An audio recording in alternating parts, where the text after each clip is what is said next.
Hey, and welcome back to another segment here on GEMS podcast. With me is a special guest by the name of Asher Tchoua, and I am going to tell you a little bit more about him, and we're going to get into a fun, awesome conversation. But before we do, Asher Tchoua is a student with a heart curious to learn and share what he's learned. He has a background in civil engineer and construction. He was born in Yaoundé, Cameroon, and immigrated to the US. Started podcasting to unpack his life and better understand people in his life through conversation. So, without further ado, please welcome Asher to the stage. Hey. Thank you. And Asher, I hope I pronounced the birthplace correctly. Is it Yaoundé or how do you say it?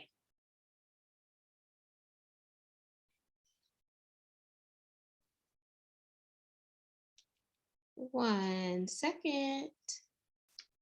Gotcha. So did I say it correctly or no? Yes, you did. Okay, awesome. At least for me. Somebody else might argue different, but we'll let them worry about that.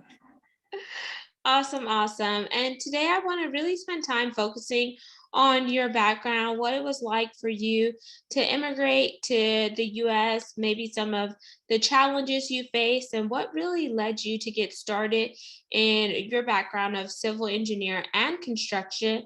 Because, sometimes people say, oh, you're this engineer. Why didn't you go out to be a ME, a mechanical engineer, or an EE, electrical engineer? Because civil engineer is not always the popular one, but we do need them. So let's start with that. So why I chose civil engineering? Yeah, and construction. I guess I just I chose civil engineering. I'm not sure if I'd say on a whim. It seemed like something good to try going through the dual SIL engineering program we had in high school, and they had like different classes you could take in engineering that had to do with CAD design, computer aided design.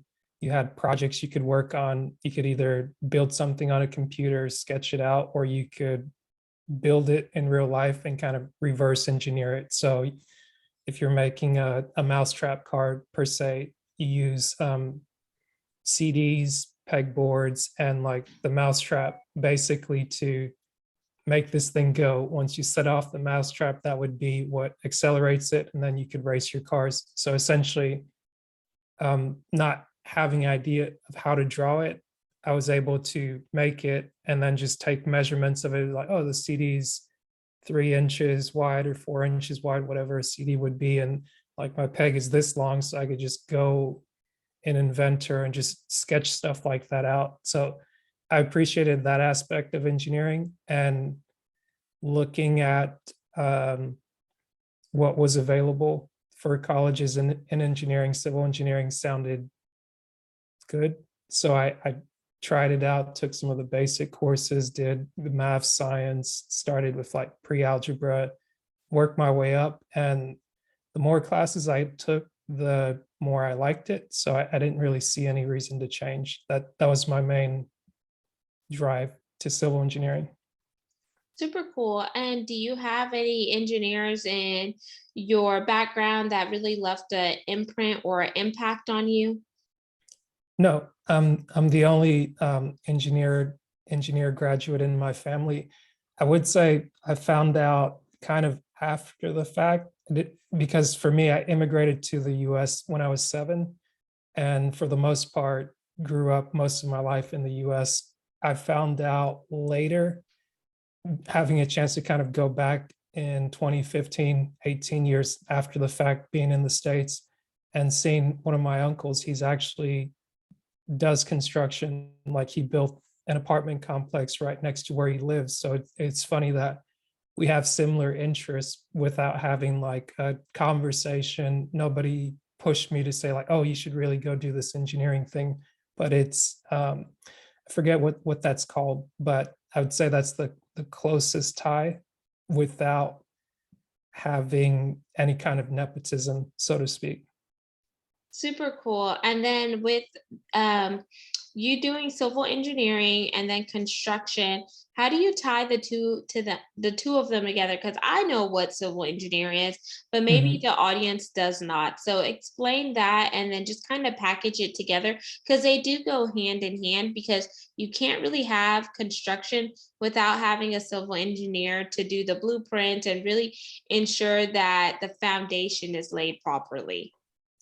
Right. I guess funny story about that. When I say civil engineer, maybe I shouldn't claim to be a civil engineer, so to speak. Like at least for me, the degree that I studied under was civil engineering, which encompasses five major fields of study. So for a civil engineering degree at my university, the track that you could go down, you could go the construction route.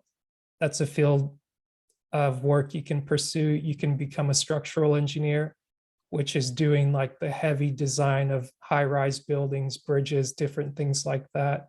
You have transportation engineers that focus on roadway designs, as well as geotechnical engineering, which is actually what I'm doing now. They focus on classifying the soil properties and determining how how suitable the soil is for whatever you're going to build on it, whether you're going to build a road, a hospital, a tunnel, a ditch. Like you need to have a sense of like what's going on in the ground. And then something that's on its own, but still kind of tied to civil engineering, or civil engineering is kind of like this gateway, is also environmental engineering. But a true civil engineer would be someone that's like a site planner, a city development. That, to my understanding, is what a true civil engineer is supposed to be. And I put that in air quotes because I'm sure different states maybe have different ways of certifying people and things of that sort. But something very quickly that you learn either through engineering school or through any college that matters, that no matter what you go to school for, you graduate and the job that you do, you're not expected to know what to do hitting the ground running. Like the main thing that you're asked to do as an engineer or just like a new hire is really be open to learning. Like you spend 4 or more years learning how to learn. And that's the biggest thing about being an engineer, or just being someone that can be fit into any of these roles depending on where you want to go. Super cool. And I'm glad that you elaborated on it because just insider tip, I worked with a lot of engineers in my career. My background's actually corporate America, and Mm, 12 of those have been in oil and gas and energy. So I worked with petroleum engineers, mechanical engineers, electrical engineers, chemists when I mhm. had a stint in the chemical plant. And whenever I thought about civil engineer, I was like, yes, the construction, the blueprint, the planning, the designers, and etc. But we very well need what you're doing now because if I'm going to build a house, I'll use a house for example. I want to make sure that my house is going to be sturdy. It's not going to have a sinkhole. It's not going to slide or etc. So by you evaluating the different types of soils and etc., and really looking at the environmental factors and making sure that it is suitable to build on that spot, whether you're building a home, maybe a doctor's office, commercial real estate, or etc. That is so needed. And just to hear you talk about it, I was like, oh, that's actually interesting. I didn't know there was that type of engineer, but the sky is not the limit anymore. The moon is because there's footprints on the moon. So thank you for the work that you're doing there. And one thing I want to ask, since you do have that versatile background, and I'm sure you come in contact with a ton of people similar to myself since you are a podcast host. What led you to get into podcasting? Well, podcasting for me was a much needed hobby to start, and just a way to be expressive, or to speak, be able to kind of create something. I enjoyed watching podcasts, listening to podcasts, and just seeing something that I was like, oh, maybe I could do that. It was maybe I can do that, to, okay, maybe I should do that. And then it's like, okay, why don't you just get up and do it? And then just getting through the process of doing something that I desired, and just having the courage to finally put it out, and trying less and less to hide away from the aftermath of it, kind of digging through the guts, trying to find something that can be applicable, or lesson like, but just the ability to have conversations with people in a meaningful way, and also be able to share that with more people than just me and the other person communicating. That's really what I like about podcasting, and what I look to do with it. Super cool. And I want you to tell the audience the name of your podcast. And does your podcast focus on a specific niche, or do you just have a overarching core pillars that, as long as the guest can fit into the theme or movement behind my podcast, there's someone that I want to talk to? Okay. My podcast is called It's My Time Podcast. That's ITSMYTIME podcast, PODCAST. And the the main reason for it is the main focus is speaking to everyday people, because working in construction, working with people in the trades, people that are either welders, farmers, people that are blue collar, as well as classmates that I went through school with, just people that I've met joining different groups and organizations. I found that there are a lot of unique people, and you learn from almost anybody that you're willing to acknowledge. And just spending time, I started in 2019, and kind of going through a stressful period, and hearing the noise that the world makes, or social media makes a lot of time, I figured I would try to put out something positive, and also highlight people that kind of mind their own business, don't really complain, and just offer a little bit of light, instead of just the same old, same old. I mean, it may not be anything new under the sun, but I appreciate being able to catch up with old friends, meet new people like yourself, and share similar interests, and also like dissimilar things, which helps us grow, and just learn about each other, and actually try to have a conversation uh, without just throwing our hands up and be like, oh, okay, just Groundhog's Day.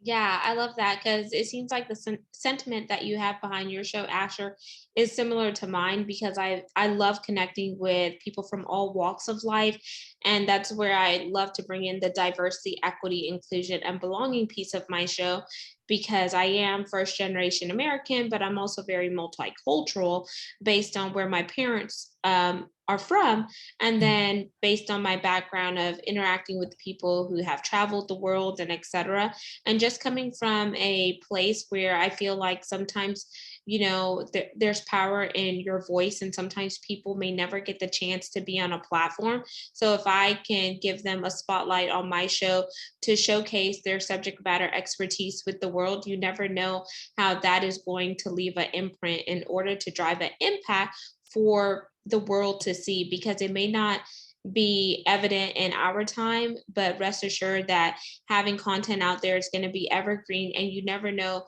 whose life that you're touching, but as long as you touch a soul, then you've done your part to help somebody. So I love that, and I want to commend you for taking the podcast journey. You started probably a year before I did, and it's just incredible to just kind of sit down with another podcast host and kind of see where your head is at and some of the work that you're doing. And then the last question that I want to ask you, Asher, before we jump into the CTA, is immigrating to the US. I know you immigrated here at a young age at 7, but there are a lot of people that are immigrating to the US. Some just want a better life. Some of their family members come here for work and other opportunities. But sometimes I feel like whenever you immigrate to another country and somebody who is ignorant, they're like, why did you come to this country? And I'm like, well, why are you in this country? So what has it been like for you? And especially in the light of what is taking place in modern day, we have so many movements that have started, like the Black Lives Matter movement, the Stop Asian Hate, Me Too, and there's probably a ton of other ones that I'm not going to name. But have you ever felt like you were slighted in any way because you weren't necessarily born in the US? For me, immigrating to the US has been a learning process. I'd say when I was younger, initially I may have felt slighted growing up and being able to move out of my town, go to college in a bit of a bigger town closer to the Atlanta area. Um, I enjoyed the education process that I got. Like you mentioned earlier, having diversity. For me, it's nice being around a melting pot of people, like where I went to school. Like in fifth grade, we had the entire school was all fifth graders, and you had a mix of like white, black, Latino, um, Asian, Pakistani, and different areas and things like that. And I guess a lot of things, like some things I guess I maybe forgot about them, or I've learned not to dwell so much, but having the opportunity to work with people that are blue collar, go to school with people that may be white collar, so to speak, saying like their parents may have also been in the similar field. It's helped me see things differently, being like not growing up around many Black people, but now being connected to a group of men and a majority of Black men that are striving to do more for their family, be men of God, or just also like have that cultural aspects that's kind of helped me learn like, oh, okay, these are things that are staples that people enjoy. These are things that are great tips. It's like it's something I may not have grown up with, but over like the last 5 years, like being able to incorporate different things into my life, I've become more focused on developing as an individual person. And I've tried to really steer clear of any big group movement. I try to pay attention if I can to what's going on, but I've tried not to get caught up in anything that's very drastic.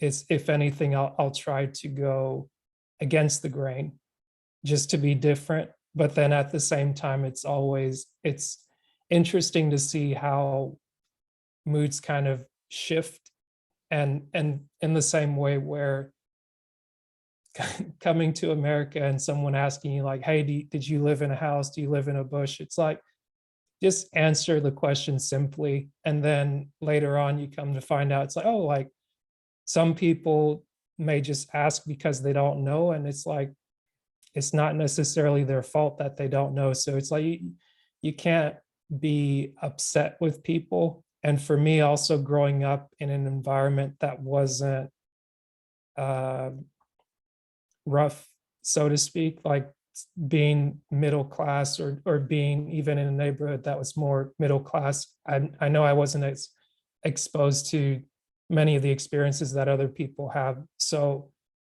I don't like look down on anyone. I don't try to look down on anyone. If in the past I've appeared judgmental, I may have done it unconsciously, and then now it's just trying to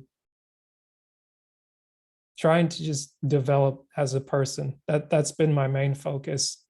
I don't really carry the moniker of being an immigrant. Like I know that's in my background, and even through podcasting, getting a better sense of like who I am today versus who I was a year ago or two when I even started, and just seeing the words I use, how I communicate, not only to other people, but most importantly, how I communicate to myself. So, and seeing what's repeated in my words and what's evolved is something that I'm happy to say.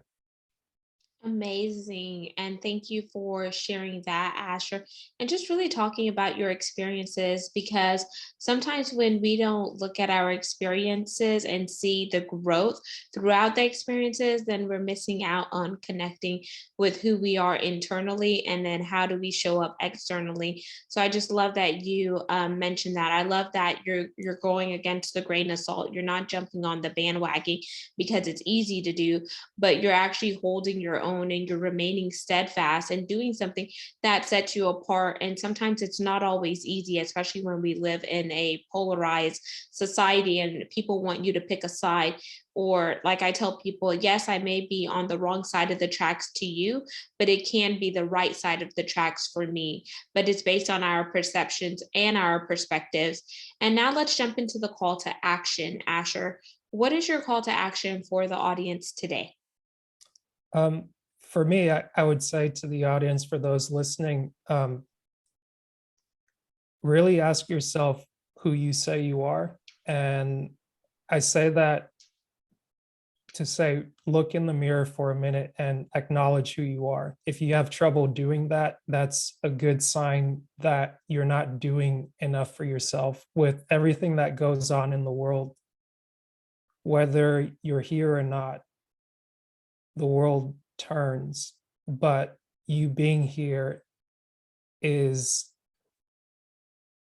it's in your best interest to enjoy what's here and enjoy the people that are around you. But I would say really take stock of who you are, where you are, and what you're doing. And if you have trouble with that, a resource that I found helpful is called selfauthoring.com. And it's a resource created by a Canadian psychologist and some of his colleagues called Jordan B. Peterson.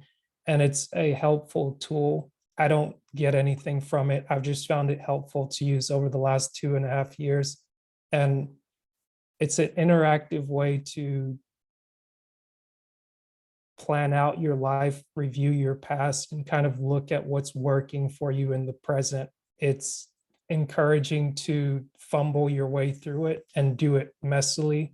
So if you're really struggling, or if you just need to check in with yourself, I'd say that just take a minute, look in the mirror, and acknowledge that you love the person that's looking back at you.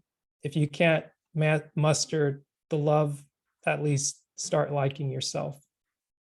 I love it. And I will have that in the show notes. And Asher, how can our community connect with you? What's your website and where do you primarily hang out on social media? The website is the podcast name. It's spelled ITSMYTIMEPODCAST. It's mytimepodcast.com.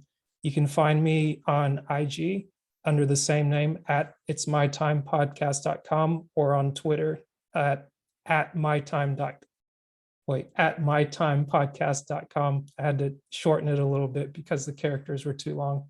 But for the most part, I'll be on IG posting, and then everything gets updated on the website.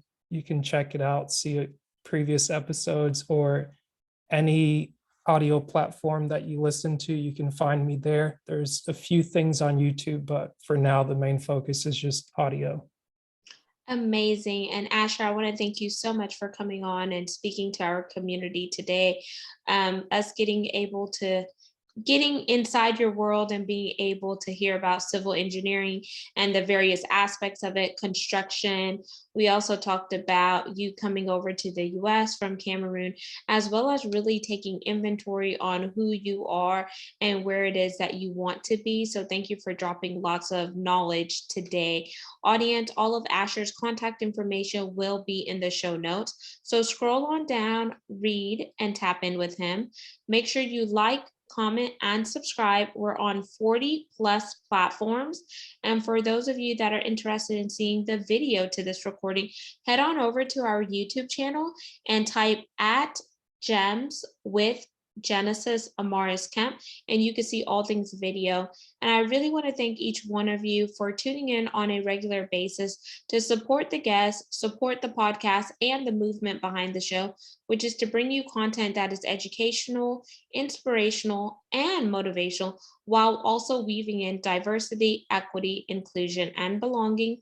Because regardless if you believe it or not, it takes all of us coming together to make this world a better place and truly have a synergy experience, because what happens when we're united we stand and divided we fall. So until next time, peace, love, and lots of blessings. Have yourself an amazing day and believe in yourself, because if you don't, who else will?